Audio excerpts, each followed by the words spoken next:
நடைபெறவுள்ள சட்டமன்ற தேர்தலுக்கு கோபிச்செட்டிப்பாளையம் மற்றும் அந்தியூர் தொகுதிக்கு விருப்ப மனு தாக்கல் செய்த டாக்டர் ஜானகி கோபால்.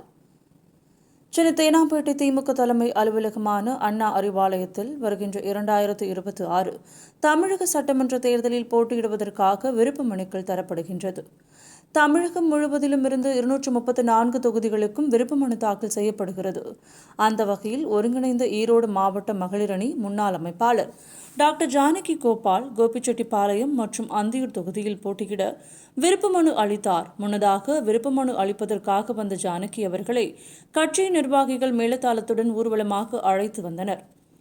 ஊர்வலமாக வரும்போது டாக்டர் ஜானகி அவர்கள் மேளத்தை அடித்து காண்போரை வியக்க வைத்தார். இந்த விருப்ப மனு வழங்கும் நிகழ்வில் மாவட்ட திமுக உறுப்பினர் மற்றும் மகளிர் அணியினர் 1000க்கும் மேற்பட்டோர் திரளாக கலந்து கொண்டனர்.